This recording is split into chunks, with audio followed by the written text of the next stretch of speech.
How can we make the world better? By making ourselves better. The Dr. Joe Show explores how you can make positive personal change by using his groundbreaking and highly effective I Am approach to understand who we are and why we do what we do. Your small changes can have big effects. Join us now for the Dr. Joe Show with Mark Stiles of Stiles Law and your host, Dr. Joe Schrand. Hey. It's I Am Dr. Joe. I am. Come on. We're still struggling with the names. Should we go back to the Dr. Joe Show? You know what else we're struggling with? What? It's not in person. It's, no. It's the hollow Easter Bunny. It's not the solid Easter Bunny, right? Yeah. We're on Zoom, folks. So the timing's a little off. It's a little wonky. And Dr. Joe wasn't prepped with the intro. Like, this is the I Am doc. I am. Yeah. It does make a difference when you're in person. We Totally. were, talking about that a little bit off air. There's an energy. There is. But we have to create it, right? We have to create this. Yes. And you and I, Mark, I mean, gosh, we just have that energy no matter where. Yeah. And it's super efficient. I mean, it's nice to not have to go into the studio. However, it's nice to be in studio. I like it. There's a different energy associated with it. Like, you're a screen right now. I'm done looking at screens. I was looking at screens all day today. Yeah. Wasn't who did that painting, the screen? Oh no, the screen. Sorry, it was a different painting. Yeah, the scream. Yeah. But sometimes the advantage is that we get to have guests who are from far away, and we're later on tonight. So it's the COVID positive that we talk about, right? Like, this is what we had to do, and now we get to do it. Yeah, it's so true. And I just love the juxtaposition of that, because COVID positive was negative and COVID negative was positive. Yeah. But now it's what positives came out of it? A lot of positives came out of it. So. And this is one of them. We can do these shows from our living room if we want to. Very true. And as our listener is listening from their living room. That's right. From all over the place. And that's the COVID part. I got an email today from a person who was saying, talking about COVID, there's now maybe correlation with COVID and an increased vulnerability with dementia, but also she said, my friend, that her smell is still completely impacted. Really? Yeah. I said, well, I kind of wish I had that around my dog Bella every now and then. Yeah. But that didn't happen. Yeah, but you would miss out on a lot. That's a sense that I would not want to lose. It's so true. That is very true. And what a strange thing that it would do that. It's got so many weird immunoresponses across the body, that whole biological domain. And what could be much smaller than a virus? And small changes can have big effects, right? So let me ask, you did a stand-up. Can I shift gears over here? Can we please talk about that? Because I got a chance to see it. And Mark, you have a wonderful talent there. I mean, I don't know how long it's been hidden away, but I'm glad that it's emerging. It's great. Yeah, it's been fun. This was fun. The first time I did it 6 months ago was less fun, but that's always the case, right? The first time is, you have to accept the fact that you're gonna suck at something, right? I mean, the first time you do it, you're not going to be good.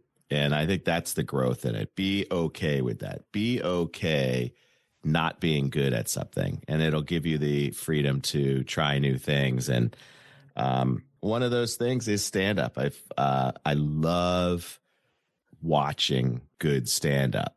I love laughing. I think it is the best medicine going. Absolutely. I feel so good after a nice big belly laugh, and I love to be in community with people who are joking around and laughing and making each other laugh. And it's, it's also that service. Like, I love making people laugh, So yeah, I took a class up in Quincy at the Steve Sweeney Comedy Club. And for 4 weeks in a row, we had this amazing teacher. And he, Mike Katrubis, a Greek fellow. I encourage you to check out his YouTube channel. He just dropped a hour special on his YouTube channel. He's hysterically funny, but he had such a skill of giving the students notes So basically day one, he's like, okay, get up, stand up, grab the mic and tell us why you're here. Tell us what you do, tell us why you're here, and, break through that fear of, okay, I'm actually doing this, which was pretty fun. And I got up and was like, I've been a lawyer, blah, blah, blah. And my sister tells me I'm really funny. So, and I told her that. She got a real kick out of that.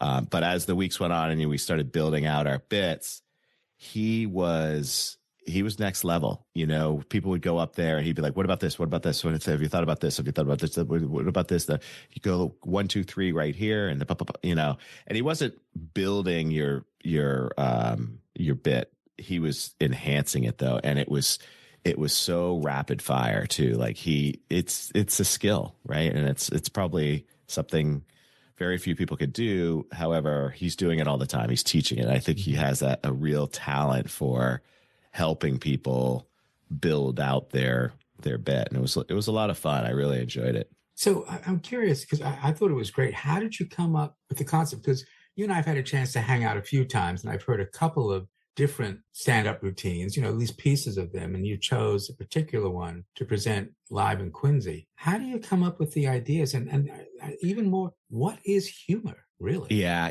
I'll tell you what this experience has done for me first. And as you're building a routine, everything, and I mean everything, is funny. You're walking around, you're at the dog park, you're at Lowe's, you're in traffic, people are stressed out, you're at work, something happens. You can twist it with the mindset of like, there's something funny in there. Yeah. And it was, I encourage everybody to try it because of that alone, right? That process of, as you're starting through, like, it's probably very similar to writing a book or, creating content, being creative. At first, you're kind of like, I don't know where I'm going. And you start to build pieces, and a lot of it, you push off and say like, yeah, that's different. Maybe that will be something I'll do at another time. But you find this core foundation of a story, if you will. That's what I did, right? There are other people who do just one-liners and bang, bang, bang, bang, bang. I can't do that. Like that to me is next level. The way I chose to go is take a story and just build the humor around the story. But in doing so, everything is funny. So I did mine, full disclosure, I did mine around the idea of being at Lowe's and being out of place, like a fish out of water. This is something I really would love to be. I would love to be somebody who is handy, and I'm just not, and so I went to Lowe's specifically to do research. I would go and just walk around Lowe's, and there's a lot of stuff that didn't make it to the bit that may make it in a longer bit, but just kind of walking around Lowe's, laughing to myself, and taking notes and writing things down. And yeah, I had a lot of fun with it, but where it goes, who knows? I do know that it opened up my comfort zone tremendously. And with that, I think only good things happen, right? When you can open up your comfort zone, things will start dropping in that would have never come near you before that. There is something about putting yourself out there, and having that courage to do it, and then realizing that the audience actually is very appreciative. Yeah, and you get that amazing rush, that oxytocin rush. Yeah, being valued and appreciated. But I think that your subject matter was great, and clearly it was a high point and not a low's point. Sorry. What was fun about it too is that everyone from the class, so it was actually the graduation of the class in essence, and you were kind enough to support and join our audience. But everybody, I thought, did really, really well. And I was so happy for the entire group. Yeah. The people that I saw were really, stand up. Yeah. And what's great is that even though they may not be funny, we have stand up sponsors. And with that in mind, I think that we should hear their stand-up routine, even if it's not funny. But let's hear from him. Larry, we'll take a break. We'll be right back with the Dr. Joe Show. Is it? I don't know. Hey folks, thank you for listening to the Dr. Joe Show. We've been investigating whether or not we want to bring sponsors into our podcast. What are your thoughts? Do you know somebody who might be a good partner with the Dr. Joe Show, who may want to align their product or service with the Dr. Joe Show? Think about it.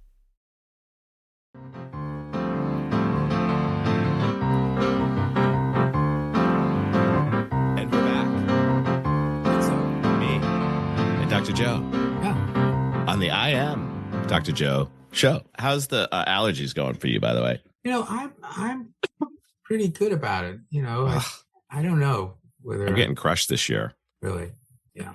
Well, Are we back on the air? I think we're back on the air. Are we Right. back on the air, Larry? I'm assuming we're back on the air. So, Mark. This is one of the things when we're not in studio. What happens, listener? Yeah, because we're not exactly sure, because we can't always hear our reintroductory music. So we're back on the air. Hello, everybody. Mark, we were talking off air about some stuff that's not completely connected to humor. But I wonder whether you could introduce our guest. I would love to, Dr. Joe. I would love to. Our next guest, when she's not assisting folks with their financial statements and their wealth building strategies, she's a mental health advocate. She's from North Attleboro, and it's close to her heart. She works with her family's foundation called KyleCares, the Kyle Johnson Foundation, which provides education and resources to teens and young adults all across New England. Folks, please welcome Meredith Johnson. Welcome to the show, Meredith. Hi, thanks so much for having me. Thanks so much for being here on the show. So can we just get right into it? What is KyleCares and why is it here? So KyleCares started in 2018. My cousin, Kyle Johnson, during his life, he was a mental health advocate, and he tragically died by suicide in 2018. Out of the immense grief of losing him, his entire family, our very large family, was able to band together. His parents and his two sisters established this foundation, deciding that there needs to be more education, more advocacy, more resources available to teens and young adults who are going through these same things that Kyle dealt with, and that so many other teens and young adults in high schools, colleges, in the community around New England are going through every day. And so this foundation was born as a way to provide those resources, provide that education, and also just provide a community for those individuals to share what they're going through and to provide one another with support. That's so important. But I'm just curious, why do you think it's taken us this long to get here, to recognize first that people need the support, but that it's okay to come and get it? What do you think? For so long, I think so many people thought of any kind of mental illness or any kind of struggle as such a weakness. And in our society, there's such a stigma around any kind of weakness. And so any kind of perceived failing is something that people try to hide and try to cover up as much as they can. And when it comes to mental health, when you cover it up, it just builds on itself. And so it's kind of become this huge spiral of people not talking about things and things getting worse. And so people continue to not talk about it, and it continues to get worse. And yeah. And the way that I try to reframe it is, not only is it an I am, but what does it really mean about us as human beings? It means that we really care what other people think about us, that we care what other people think about us, but we make this assumption that if we don't do things certain ways, we will be judged as less valuable. Is that fair to say? I think so, yes. I think there's also a degree of not wanting to be seen as a burden in a lot of specifically teens and young adults, but in everybody. I think because we care so much about what other people think and we care so much about what other people are going through, we don't want to inconvenience other people by sharing our own struggles and by asking for that help. And is that what happened, do you think, with Kyle? What happened with Kyle? I think Kyle knew that he had a really strong support system, but didn't know how to ask for the help that he needed. And I think even though he had such a strong support system, what was happening in his mind and in his psyche was too much. So I can't imagine the turmoil that he was going through to have made the choice that he made. And I wish that he had reached out, and I wish that more people had noticed, and maybe it shouldn't have been the onus to reach out and ask for help should not have been on him. And I wish that there had been more support and resources in place that he could have taken advantage of. So do you think we should just have access to these resources? The resources should be there, and we should just be checking in with people? Absolutely. But what does that mean, Dr. Joe? Is that your primary care who says in that 7-minute checkup, are you feeling sad? Yeah. You know, like what? No, I'm good. You know, like, what does that mean? Like, do the schools have a place? You know, how do they destigmatize is what it always comes down to, right? How do they destigmatize it so that people feel comfortable? Yeah. Saying, I need help. Yeah. I mean, the fact that we even need to ask that is a statement about our culture. You know, how are we meant to do it? You're right. The primary care says, so have you been sad? And that's it. We'll go on to the next thing. Yeah, let's check that box. Right? Check that box off. But I think it starts at home. So remember, there are 4 domains, right? There's the home domain and the social domain.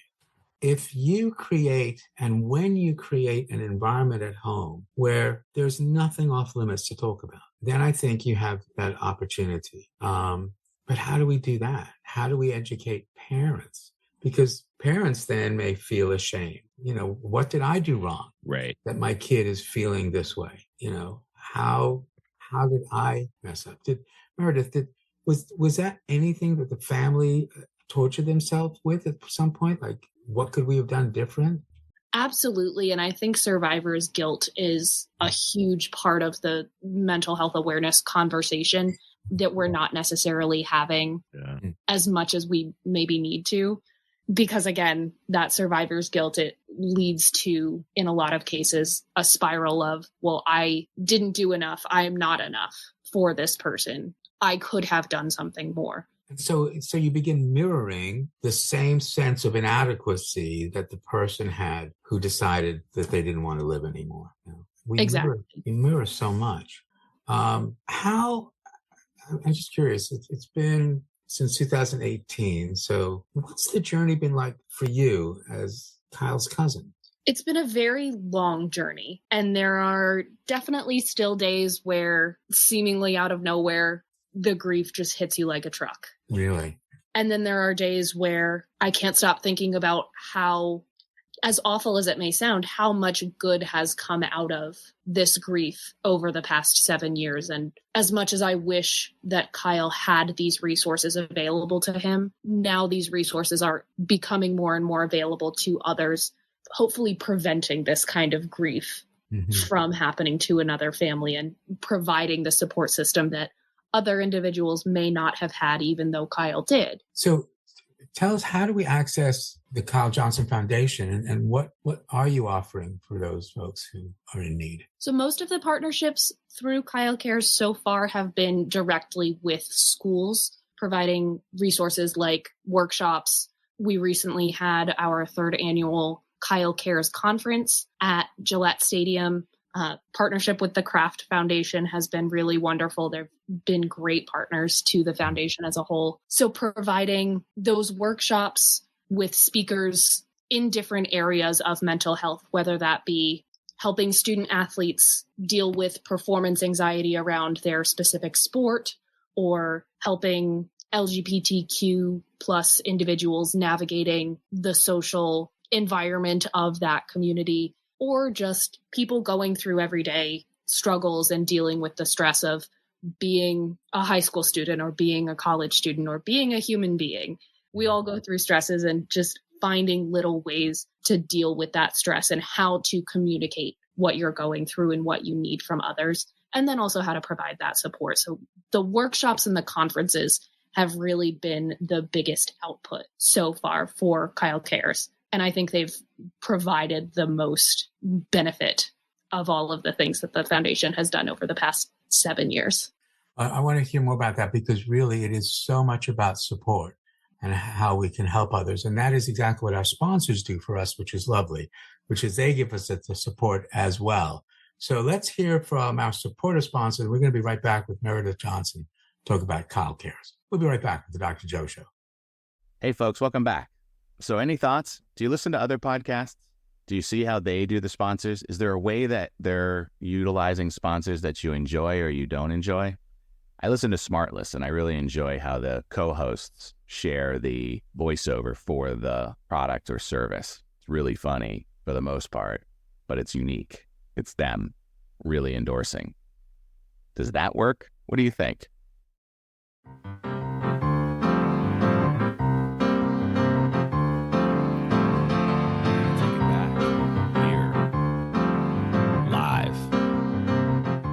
It's the I Am Dr. Joe Show, or the Dr. Joe Show, or me and Dr. Joe. Yeah. Or just we're really glad that we're here. Or we have an amazing guest show. How's that?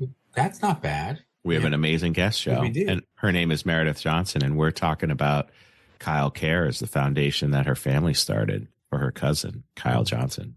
So we were talking a little bit about some of the conferences and some of the trainings and things that you do. Mark had, was interested in that as well. So tell us a bit more about what are you teaching and how do you reach people? Yeah, absolutely. So a lot of the workshops and the conference topics that the foundation has presented so far have been a few different components.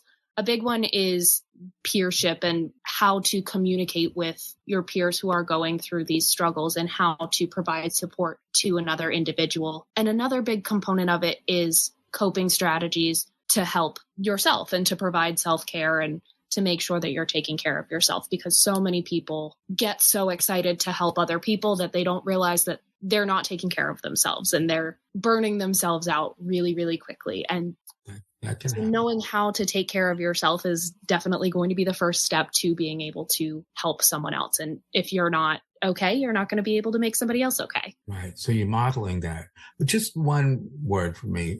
I don't use the word coping. Coping sounds like someone is just hanging on with their fingernails. I want my patients to manage their lives, not just cope with it. So it's a silly thing but it's really interesting because it's more empowering to say to someone, you can manage your life. You don't need to just cope with it. You can manage this. Now, what do we need to do to help you manage whatever it is?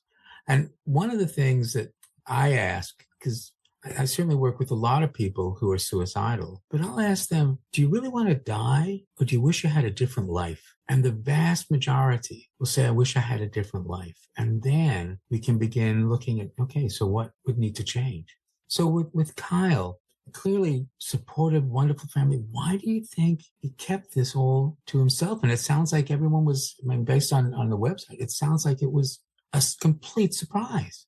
Yeah, I really wish I knew what led him to ultimately make that decision, because our family knew that he had struggled with mental illness and he was not shy about talking about it, but he definitely put on a brave face, and I don't think any of us realized how much he was suffering. So it was a shock. I wish I knew what was going through his mind. I wish I knew what he wanted as an outcome, what he wanted the world to take away from his passing, anything like that. I think it's impossible to put yourself into somebody else's shoes in that position and to understand what they're thinking at that moment. Yeah, I agree. But I do think that people wonder about it, right? And absolutely. If only I should have done this, could have done that. I think that is a defense against being powerless, because the most difficult emotion for a human being to tolerate is being powerless. Because millions of years ago, when we were powerless, we were lunch. We were about to be eaten by something. So I do think that's part of who we are as human beings, is we wish we could have done something different. But that's a way to defend against that sense that there was nothing I could have done, nothing. How's the family doing all these years later? Doing very well. The family keeps expanding. So one of Kyle's sisters just recently had a baby, which is super exciting. Really heartwarming to see her family and our family growing. Mm-hmm. It does bring up a lot of, I wish that Kyle were here to see this, and I wish that he had the chance to meet his niece. Yeah. But again, it kind of reminds us why we're doing what we're doing, to provide a better world for her. Yeah. So what are you trying to teach folks? Is it being able to notice things, creating environments where people can talk. I mean, you're in the schools, right? So tell me a little bit about that. What's going on in the schools? It's a little bit of both. It's teaching students how to be aware of the implications of what they're feeling. If there is behavior that they can change to improve the way that they're feeling, or if there is behavior that is making it worse, identifying those behaviors and being able to find changes to make to, again, manage those symptoms and those thoughts, feelings that they're experiencing. So that's really a big component of it. And then also recognizing those symptoms in their peers and in their friends, and knowing how to have those conversations and to say, hey, is everything okay? Like, I've noticed XYZ. Do you need to talk? Yeah. And you're training the teachers as well about this, about how to notice things? Yes. Yeah. Because it's difficult. I mean, a teacher's got a whole bunch of other kids in the class. They have a job, which is to teach math or English or social studies. We ask a lot of our teachers to also be vigilant about the mental health of their students. It's a lot. But as you point out in the website, there's a trend over the past 10 years. Can you talk about that a little bit? What your thoughts are about why is this trend that more than 40% of high school students feel sad or hopeless every day for 2 weeks? I think there's a lot of stress on our young people nowadays. The standard that they're trying to live up to is so high, and the presence of social media and the dearth of information that they're exposed to and exposing about themselves on a daily basis makes it so easy to compare yourself to every other person your age who is doing XYZ and is making a varsity team, is publishing a short story that they've written, things like that. And it forces a lot of young people to compare what they're doing, or rather what they're not doing or wish that they were doing, to these achievements that others in their community, in their age range, anything like that, have already achieved. And that creates this sense of doubt of, am I good enough? What do I have to show? What do other people think of me based on the image that I'm putting out of myself? So I think social media has definitely compounded these issues a lot and is definitely contributing to that uptrend. Because I think those issues that you describe have been there all along, but I think they're much more visible. You don't think so, Mark? Not like this. Like, this is so much more. We talked before the show about that Netflix series, that limited series called Adolescence, and it highlights this exact same thing. And that comparison, right? The thief of joy. And the reality of it is, you're sitting there home on the phone looking at all these other people's wonderful lives, when in reality, a lot of it is fake, right? A lot of it is not real, and it's presenting an image, and it just compounds the feeling that young child, right, whose brain hasn't fully developed to realize, this isn't real. These people are faking. Yeah. And, I am worthy. I am good enough. I am fine. And then the algorithm of these death scrolls keeps them there and hooks them in and keeps feeding that off, because it's about clicks. It's about time on screen for the advertisers. It's terrible. I'm not a huge advocate of big government and mandates, but when it comes to kids, I am. And I really believe that these social media, the children shouldn't be allowed at least until an age of, 16, 18 years old. It's just not. It's not healthy. And the problem, I believe, is that we're learning right along with them. Us adults, the role models, like, we didn't have this to say, oh yeah, don't smoke cigarettes. Like, that's not good for you. Right. This is all coming new, huh? Yeah. Yeah, no, absolutely. That we didn't have cell phones when we were growing up. Right. We didn't have computers. I mean, I remember it's going to sound horrible, but when I had my first computer, like in medical school, and and played a game on the computer. And looking back on it, it's like, compared to what we're doing now, it's So I feel for those kids. I hate to say it, but I would not want to be an adolescent in this time. It's so confusing. Yeah.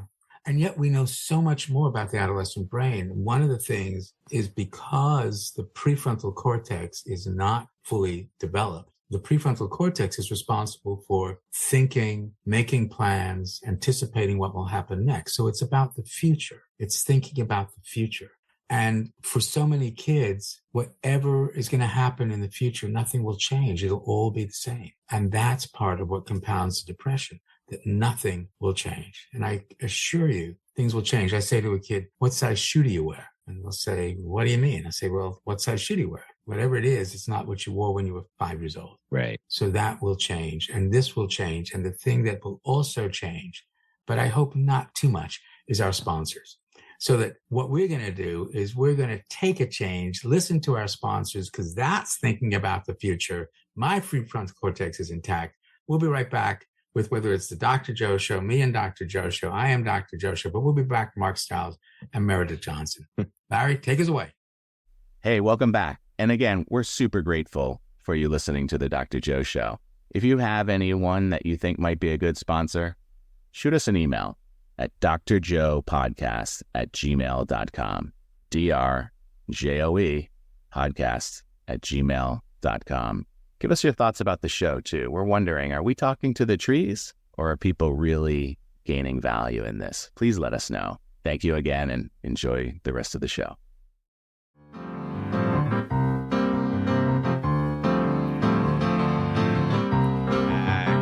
95.9 WATD, the South Shore's everything. And we're here with the amazing Dr. Joe. I am Dr. Joe. Me and Dr. Joe are here with a wonderful and amazing guest, Meredith Johnson, sharing all about her family and the amazing mission of KyleCares, the Kyle Johnson Foundation. Yeah. So we're so glad you're here, Meredith. I just want to give a quick shout out to Mark Stiles, because you guys should tune in Friday mornings, WATD, Feel Good Friday with Mark Stiles. And it's really, it's such a great way to end the week and start the weekend. So thank you for that, Mark. Thank you, Dr. Joe. Feel Good Friday. 9:10 a.m. right here, 95.9 WATD. Yeah. So let's go to the two questions. So Meredith, as you read about the I am approach, the I am is saying that we're all doing the best we can. And this may be really, really difficult for someone to look at Kyle or people who choose, to end their lives, that's still their I am. But the I am is influenced and responding to 4 domains: home domain, the social domain, the biological domain of your brain and body, and then the I see. How do I see myself? How do I think other people see me? And I can assure you that Kyle, just like so many others, those domains, something was influencing them, that there was no future. And the only future was to end now. But because the 4 domains interact, the first truth of the I am, a small change can have a big effect. We don't need to change everything. What small change can you recommend to our listeners based on what we're talking about tonight, Meredith? Being comfortable in allowing yourself to say no, and knowing when you need to take a break and allowing yourself that break. Even if it's 5 minutes, when you need to step back and take care of yourself, being able to do that and being able to be okay with doing that. Mark, you look surprised when you heard that response. Not surprised, but in full agreement. Mm-hmm. In full agreement of that statement, because pleasing others all the time can be very fatiguing, and taking that time. There's a saying in the business world: the most successful people out there are the ones who say no the most often. Really? Yeah. Yeah. Meredith, it's a great small change. Why do you think too. It's so difficult for people to do? I think we as human beings want so badly to make other people happy, just by nature. Yeah. And because of that, it's so easy to put the happiness and the well-being of other people above your own. I mean, it would be pretty cool if everyone was doing that, I suppose. If everybody in the world was more interested in helping somebody else increase their value, that would be incredible. But it doesn't happen. Some people are really, really good at increasing others' values. But you're right, there can be a price to it. You can get burnt out. I must admit, I actually felt burnt out about a couple of months ago, and I needed a break. And so I went on vacation, and I was delighted that there was enough in place that things did not fall apart at work when I wasn't there. That was actually kind of cool to recognize that. So the small change, folks, be able to say no. Meredith, I'm really glad that you didn't activate that when we asked you to be on the show. So thank you very much. So the second truth of the I am, everyone's got one.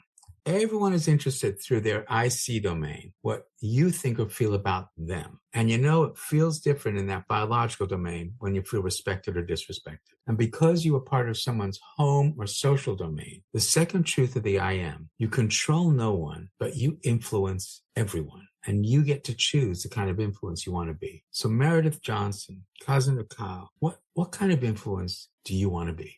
I want to be the kind of influence that can serve as an example to my peers, to other individuals who are going through these same things, this stress, this grief, this mental illness in general, showing them that it's okay to not be okay, that there are support systems here for you, and that you can get through it. You can manage. Ooh, and it's worth it. Did you hear that? Yeah. Manage. Thank you very much. Really appreciate it. Words matter. Nice. But you see, that's a small change that I really think can have a big effect. But how do we help people with that?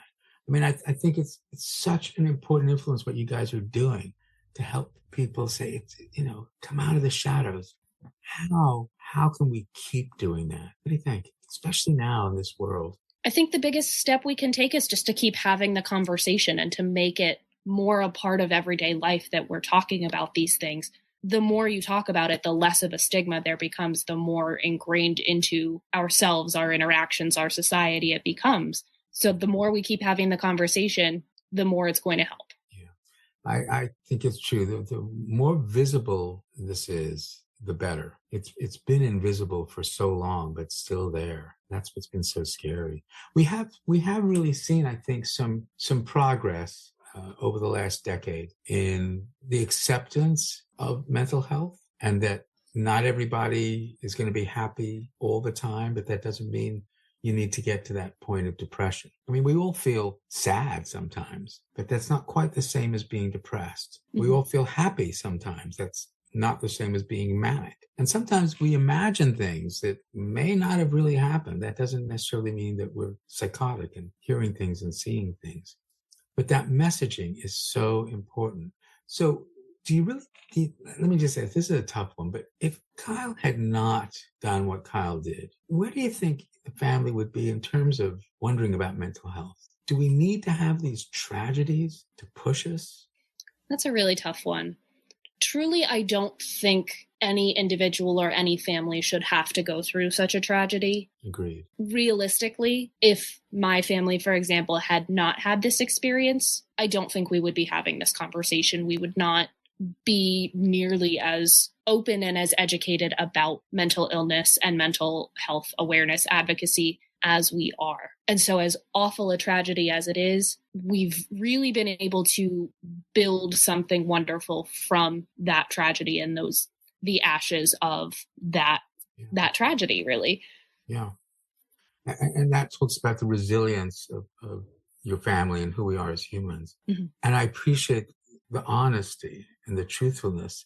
That really is the challenge, because families that have not experienced this, and I am so glad that families do not experience this all the time, they still need to be able to recognize that we can talk about it. We can talk about, how was your day, without sort of being, I don't really care, I just have to ask that.